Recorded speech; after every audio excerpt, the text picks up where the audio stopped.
Olá a todos, eu me chamo Lara Caroline de Souza Flor, sou aluna do oitavo período do curso de Odontologia do Centro Universitário UNDB e hoje eu trouxe meu projeto de TCC a respeito da utilização da viscosupplementação nos tratamentos das disfunções da articulação temporomandibular como uma revisão de literatura. Eu tenho como orientador o Dr. Maurício Silva Demétrio e como co-orientador o Dr. Saulo de Matos Barbosa.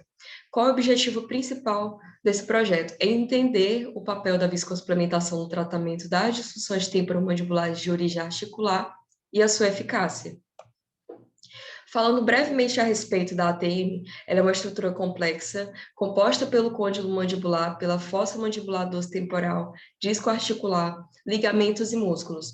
O côndilo mandibular ele pode receber o nome de cabeça da mandíbula, a fossa mandibular é essa depressão aqui, que a gente encontra do osso temporal. O disco articular ele vem acompanhado com a cápsula articular, a membrana e o líquido sinovial. Os ligamentos são principalmente o temporomandibular, estilomandibular e esfenomandibular, e os músculos da mastigação envolvem principalmente o músculo pterygoideu lateral. Além disso, é envolvido nos processos de fala, mastigação e deglutição. É uma articulação gigmoartroidial, porque realiza um movimento de rotação e de translação. E também tem uma estrutura muito importante aqui que vale ressaltar, que é o tecido retrodiscal, um tecido amplamente vascularizado e inervado, o que diferencia do disco articular, que é avascularizado. A DTM já é uma patologia de todas essas estruturas que eu mencionei, abrangendo tanto a parte muscular quanto da ATM. O diagnóstico das disfunções temporomandibulares segue a avaliação da história clínica, o exame físico e métodos de diagnóstico por imagem da ATM. Pode ser ressonância magnética da ATM, a tomografia computadorizada. Então, eles são utilizados para mensurar o grau de integridade de seus componentes, a relação funcional entre os mesmos, confirmar a extensão ou estágio de progressão da doença articular conhecida, avaliar e documentar os efeitos do tratamento já instituído também. Os fatores patofisiológicos são hiperfunção ou parafunção dos músculos envolvidos no aparelho estomatognático, como bruxismo, apertamento dentário, alterações degenerativas primárias ou secundárias subjacentes dentro da articulação.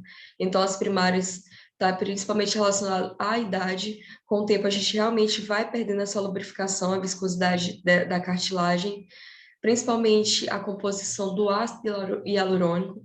Por isso, a importância da suplementação desse componente. E secundárias, a gente pode estar citando traumas, tumores, infecções nessa articulação. A classificação das DTMs são divididas entre musculares e articulares. Eu coloquei as setas aqui especificando principalmente as de origem articular, que é o que eu vou estar trabalhando, mas tem também uma tabela de Wix que ela detalha precisamente, né, de acordo com os estágios diagnósticos, enfim. Aqui a gente principalmente pontua o deslocamento de disco com e sem redução, e o sem redução ainda pode estar vindo acompanhado com a limitação da abertura bucal, e artralgias, artrites e artroses da ATM.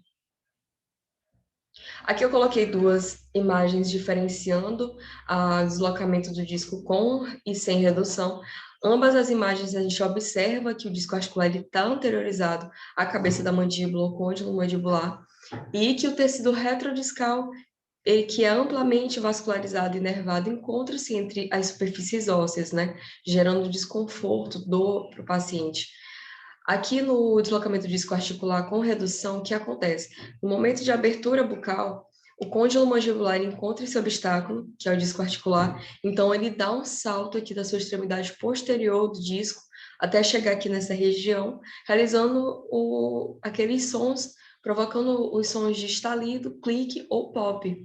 Ao contrário do deslocamento do disco sem redução, que já é uma progressão desse deslocamento, e ele não vai realizar mais esses sons, pelo contrário, ele vai causar uma limitação na abertura decorrente das estruturas não estarem na sua posição de origem.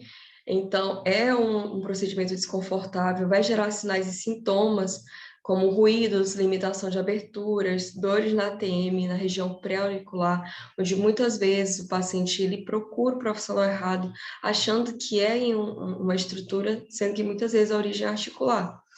Muitas vezes acontece o processo fisiológico, né, onde o organismo ele sofre uma adaptação, onde o tecido retrodiscal ele sofre uma adaptação recebendo o nome de pseudodisco, mas muitas vezes a gente tem que procurar métodos de tratamento para erradicar, porque o som ainda continua, o desconforto, né, vai afetando esferas sociais do paciente. Então, aqui eu elenquei métodos de tratamento que são disponíveis aí, mas eu foquei principalmente aqui na técnica minimamente invasiva com hialuronato de sódio, que recebe o nome de viscosuplementação da ATM, consistindo basicamente na infiltração desse componente, que é o ácido hialurônico no espaço articular, contribuindo para a nutrição do disco e cartilagem articular em zonas avasculares.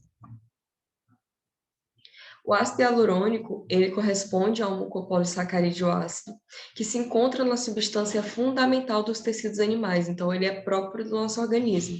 É o maior componente do líquido sinovial e possui importância significativa na lubrificação dos tecidos articulares. Além disso, é uma técnica de baixo custo, com excelentes resultados a curto e médio prazo e objetiva principalmente recuperar a biomecânica e hemostasia articular, desenvolvendo função de mastigação, deglutição e fala, restaurar o sistema de lubrificação e nutrição, erradicando e eliminando por completo os sons estalidos, evitar processos inflamatórios e degenerativos do disco, ou seja, a perfuração desse disco. O procedimento da infiltração do ácido hialurônico, ele tem essa sequência clínica, mas alguns protocolos, eles podem modificar em relação ao ponto de referência, uma vez que realiza a marcação onde será realizada a infiltração, um ponto de 10 milímetros à frente do tragus e 2 milímetros abaixo da linha do tragus, para atingir o compartimento superior da ATM. Já tem alguns protocolos que eles realizam o procedimento no compartimento inferior, então segue uma outra referência. Desinfecção na região pré-auricular com polivinil, pirolidona e iodo a 10%, anestesia local intracapsular, né, com meio ml de lidocaína 2%, ou mepivacaína 3% sem vasoconstritor, com uma seringa de 3 ml e agulha de 0,7 por 25 milímetros, realiza-se o infiltrado de 1 ml de ácido hialurônico, onde os pesos moleculares eles vão variar também, e o curativo, né, para finalizar. Eu coloquei uma imagem aqui demonstrando a sequência clínica de um artigo que foi fundamentado no meu projeto.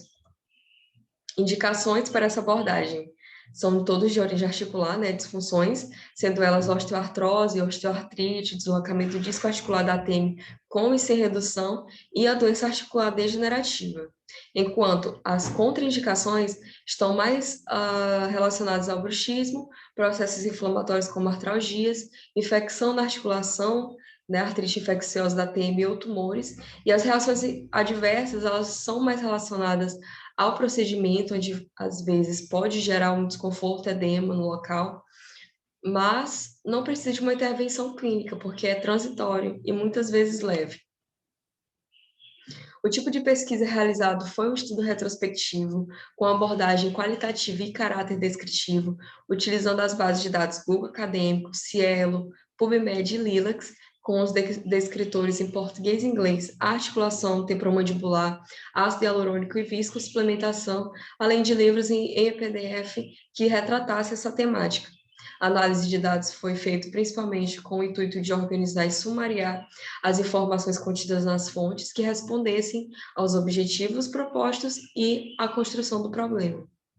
A justificativa é que esse estudo irá contribuir com mais evidências científicas, proporcionando aos pesquisadores e leitores de dados em relação ao diagnóstico, compreensão do mecanismo de lubrificação e biomecânica, entendimento das diferenças dos pesos moleculares e estratégias de utilização. Aqui foram as referências que eu utilizei para fundamentar o projeto e eu agradeço a atenção de todos. Qualquer dúvida,